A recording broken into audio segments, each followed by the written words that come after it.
ஒரே ஒரு சப்ஸ்கிரைப் மட்டும் பண்ணிவிட்டு பாருங்கள். மலர் வந்து வெயிட் பண்ணிகிட்டு இருக்குது பாக்கியராஜ் வரத்துக்காக.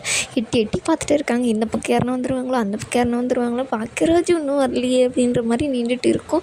அதுக்கப்புறம் வந்தோடனே பார்த்திங்கன்னா நில்லுங்க நில்லுங்க நில்லுங்க அப்படின்னு, என்ன நீ இங்கே நின்றுட்டு இருக்க அப்படின்னோடனே, உங்ககிட்ட ஒரு நிமிஷம் பேசணும் இருங்க அப்படின்றாங்க. ஆமாம், வீட்டில் ஒரு பிரச்சனை நடந்துச்சுல. ஆமாம், என்ன பிரச்சனை, எதுக்காக அம்மா எனக்கு ஃபோன் பண்ணாங்க அது வர சொன்னாங்க, நீங்கள் ஏன் வர வேணான்னு சொல்லிட்டு அப்படின்னு சொல்கிறாங்க. அதில் ஒரு சப்ப மேட்ருங்க அப்படின்ற மாதிரி சொல்கிறாங்க. இந்த மாதிரி உங்கள் அப்பாவோட இன்னர் வேறெல்லாம் துவச்சி போடணும் அப்படின்ற மாதிரியெல்லாம் சொல்கிறாங்க. என்னது இது அப்படி, ஐயோ அப்புறம் என்ன ஆச்சு அப்படின்ற மாதிரி கேட்குறாங்க. அப்போ மதி என்னாலலாம் முடியாது அப்படின்னு சொல்லிச்சு. மதிக்காக நான் சப்போர்ட் பண்ணேன். அதுதான் இப்போ பெரிய விஷயம் ஆயிடுச்சு. அவங்க அம்மா இவ்வளவும் பண்ணுறாங்க. உங்களுக்கு ஃபோன் பண்ணாங்களா, அதுக்கப்புறம் சுரேஷ்க்கும் ஃபோன் பண்ணாங்க அப்படின்றாங்க. அப்போ எங்கள் சுரேஷ் வந்துட்டேன், நான் வண்டியவே காணமே அப்படின்றாங்க. இல்லை நான் ஃபோன் பண்ணி வராதேன்னு சொல்லிட்டேன் அப்படின்ற மாதிரி சொல்கிறாங்க. அப்புறம் என்ன அப்படின்னு சொல்லிட்டு பார்த்தீங்கன்னா, நீங்கள் அங்கே வந்து உங்கள் அம்மா பேசுனாங்கன்னா நீங்கள் எங்களுக்காக சப்போர்ட் பண்ணணும், புரியுதா? அங்கே பேசாமல் இருந்துட்டு ரூமுக்கு வந்து சமாதானப்படுத்தலாம் அப்படின்னு மட்டும் நினச்சிங்க, நான் உங்கள்கிட்ட பேசவே மாட்டேன் பாக்கியராஜ். அதுக்கப்புறம் மலர் சொன்னால் செய்வேன்னு உங்களுக்கு தெரியும் இல்லை அப்படின்றாங்க. கண்டிப்பாக நீ சொல்கிற மாதிரி நான் செய்கிறேன் அப்படின்றாங்க பாக்கியராஜ். பேசாத மட்டும் இருந்துடாத அப்படின்ற மாதிரி சொல்லிவிட்டு, ஏன் இவ்வளோ டயர்டாக இருக்கீங்க, போய் ஃபஸ்ட்டு ஃப்ரெஷ்ஷப் ஆகுங்க போங்க அப்படின்னு சொல்லிட்டு, சரி நான் இந்த பக்கம் போகிறேன், நீங்கள் அந்த பக்கம் போங்க அப்படின்றாங்க. பார்த்து போ அப்படின்னு சொல்லிட்டு பார்த்திங்கன்னா அவங்களும் போயிடுறாங்க. அவங்க அம்மா வந்து சோகமாக உட்காந்துட்டு இருக்காங்க. அந்த பக்கம் பார்த்திங்கன்னா அயனார் துணை சீரியல் ஓடிட்டு இருக்குது. அங்கே உட்காந்துட்டு இருக்காங்க. ஸ்ருதி எல்லாம் உட்காந்துட்டு இருக்கு, பாப்பா கூட விளையாடிட்டு இருக்கும். பாக்கியராஜ் ஃப்ரெஷ்ஷப் ஆகி வந்தோடனே பார்த்திங்கன்னா பாப்பா கூட உட்காந்துன்னு விளையாடிட்டு இருப்பாங்க. இந்த மாதிரி பாப்பா பெரிய ஆளாக ஆகணும், அப்போ தான் ஸ்ட்ராங் ஆகணும், நல்லா சாப்பிட்ணும் அப்படின்னு சொல்லிட்டு சொல்கிறாங்க. நான்லாம் பெரியவளாக ஆக வேண்டாம், நான் எனக்கு சாக்லேட் தான் வேணும், ஆனால் நான் சின்னவளாகவே இருக்கேன் அப்படின்னு சொல்லிட்டு பாப்பாவும் பேசிட்டு இருக்குது. ஐயோ என் செல்லம் பொண்ணு அப்படின்னு சொல்லிட்டு அவரும் கொஞ்சிட்டு இருக்காரு. அதுக்கப்புறம் பார்த்திங்கன்னா சுரேஷ் வந்து வராரு. வந்தவொடனே பார்த்திங்கன்னா நிறையா வேலையா அப்படின்ற மாதிரி அவங்க அப்பா வந்து கேட்குறாரு. ஆமாப்பா, பயங்கர வேலை இன்னைக்கு அப்படின்னு சொல்லிட்டு, சரி போய் குளிச்சுட்டு வாப்போ, சாப்பாடு சாப்பிட்லாம் அப்படின்னு சொல்லிட்டு சொல்கிறாரு. அவங்களும் பார்த்திங்கன்னா எல்லாருமே குளிச்சுட்டு வந்து உட்காந்து சாப்பிட்றதுக்கு எல்லாமே போட்டுட்டு இருக்காங்க. அப்படி லட்சுமி முறைக்கிறாங்க பாக்கியராஜும் சுரேஷும். அப்புறம் ஒரு இதை கேட்டுடுறாங்க, ஒருத்தி ஃபோன் பண்ணாலே, அம்மா ஃபோன் பண்ணாலே என்ன ஆச்சு ஏதாச்சு, வீட்டுக்கு வந்த உடனே யாராச்சும் கேட்டிங்களா, இல்லை நீங்கள் வந்தீங்களா அப்படின்றாங்க. மலர் இருந்துக்கிட்டு எதுக்கு அத்தை இப்போ இது அதெல்லாம் பேசிக்கிட்டு, சாப்பிடும்போது பேசக்கூடாதுன்னு நீங்கள் தானே சொல்லியிருக்கீங்க அப்படின்றாங்க. நீ இரு மலர் அப்படின்னுட்டு, ஒரு வார்த்தையாச்சும் நீங்கள் கேட்டிங்களா அப்படின்னு, என்னம்மா நீங்கள் செய்கிறது தான்மா தப்பு, அதை போய் அந்த பொண்ணை துவைக்க சொல்லியிருக்கீங்க அப்படின்ற மாதிரி பாக்கியராஜன் சொல்கிறாங்க. ஓ உனக்கு அப்போ இந்த விஷயம் தெரியும் அப்படின்னு சொல்லிட்டு, அப்போ தெரிஞ்சும் என்கிட்ட நீ ஒரு வார்த்தை கேட்காம இருக்க அப்படின்ற மாதிரி சொல்கிறாங்க.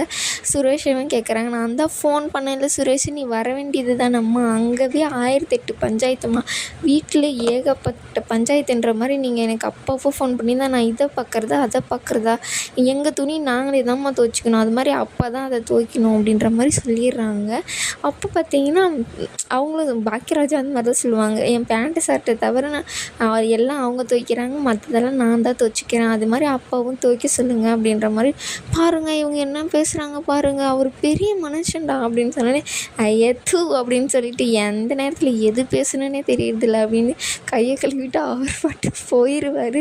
லட்சுமிக்கு ஒரு மாதிரி ஆயிரும். அவர் பெரிய மனுஷன்டா, அவர் வேலைக்கு இவ்வளோ நாளாக வேலை செஞ்சுட்டு இப்போ தான் வந்து வீட்டில் இருக்கார், இப்போயும் அவர் வீட்டில் வேலை செய்யணுமா, எல்லா வேலையும் அவரை செய்ய சொல்லலை, இது ஒன்று தானே, அப்படி அவர் கஷ்டமாக இருந்தால் நீங்கள் துவைங்க அப்படின்ற மாதிரி மதியம் சொல்லும். பரா எப்படி பேசுகிறா பாரு அப்படின்னு சொல்லிட்டு பார்த்திங்கன்னா, ஆனால் இன்றைக்கி ரெண்டு பேருக்கு சப்போர்ட் பண்ணுவாங்க, மலருக்கும் மதிக்கும் தான் சப்போர்ட் பண்ணுவாங்க. அவங்களும் பார்த்திங்கன்னா டென்ஷன் ஆகி அங்கேருந்து போயிடுவாங்க சாப்பிடாதே. அதுக்கு ரூமில் போய் உட்காந்து யோசிப்பாங்க, ஏன் இது இவ்வளோ பேசுகிறேன், எனக்காக அவர் சப்போர்ட் பண்ணவே இல்லையன்ற மாதிரி லட்சுமி வந்து யோசிச்சுட்டு இருப்பாங்க.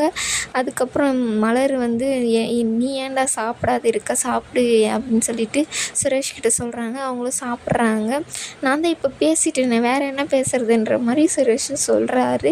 அதுக்கப்புறம் எல்லோரும் சாப்பிட்டு முடித்தோடனே பாப்பா கூட உட்காந்து பாக்கியராஜ் விளையாடிட்டு இருப்பாங்க. மலர் வந்து போகும், நான் என்ன சொன்னேன் பாக்கியராஜ் உங்கள்கிட்ட அப்படின்னோடனே, பாப்பாவை தூங்க வைக்க சொன்னேன், ஒரு 10 நிமிஷம் அது டைம் கேட்டுச்சு, அது விளையாடட்டும் விடு அப்படின்னு சொல்லிட்டு விளையாடிட்டே இருக்கும்போது பார்த்திங்கன்னா மலர் சொல்கிறாங்க, சூப்பர் பாக்கியராஜ், எனக்காக முதல் முறையாக நீ இங்கே பேசியிருக்க அப்படின்னு சொல்லிட்டு, ஐயோ என் செல்ல செல்லம் பட்டு அப்படின்ற மாதிரி எல்லாம் அவங்களுக்கு கொஞ்சுறாங்க. ஐயோ பாப்பா இருக்குது, பாப்பா இருந்தால் இருந்துட்டு போட்டோம் அப்படின்ற மாதிரி முதல் முறையாக நான் பேசியிருக்கீங்க. எப்பயும் அங்கே பேசாமல் ரூமில் வந்து என்னை மன்னிச்சிரு மலரு அப்படி இப்படின்னு எனக்காக என் ரூமில் தான் பேசியிருக்கீங்க. முதல் முறையாக ஒரு டைம் பேசியிருக்கீங்க அப்படின்ற மாதிரி சந்தோஷமாக அவங்க 2 பேரும் இருக்காங்க. அதுக்கப்புறம் பாப்பாவே தூங்க வச்சிடுறாங்க. அந்த பக்கம் பார்த்திங்கன்னா சுரேஷ் வந்து ஃபோன் வந்துகிட்டே இருக்கும் அவருக்கு.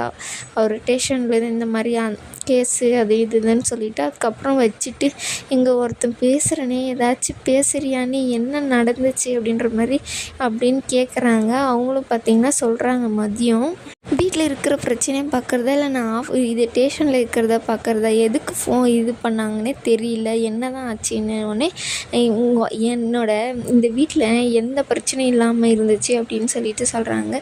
அதுக்கு மதி சொல்லுவாங்க, அதுக்கு எந்த பிரச்சனையும் பண்ணாமல் இருந்தால் ஒருத்தர் யாரும் சொல்கிறது எல்லாமே அவங்களுக்கு அடிமையாக இருந்திருப்பாங்க. இப்போ அவங்களுக்கு கேள்வி கேட்குறதுக்கு ஒருத்தர் வந்தாங்க, அதனால தான் இந்த பிரச்சனையெல்லாம் வருது அப்படின்ற மாதிரி. ஏன் இப்போது தீபாவளி பட்டிமன்றம் ஏதாச்சும் இங்கே நடக்குதா என்ன அப்படின்னு நினச்சி பக்கமாக பேசுறியே அப்படின்றாங்க. இப்போது நான் என் அப்பாவோட இன்னர்வேரை நீங்கள் துவைக்க சொன்னால் நீங்கள் துவைக்குவீங்களா அப்படின்றாங்க. சி நான் ஏன் துவைக்கணும், அது மாதிரி தான் நான் ஏன் இதை செய்யணும் அப்படின்ற மாதிரி சொல்கிறாங்க. அவருக்கும் நல்லதாக தான் படுது. அவரும் பார்த்திங்கன்னா மதியம் பார்த்துட்டே இருக்கார். இதோட இந்த எபிசோடு முடியுது.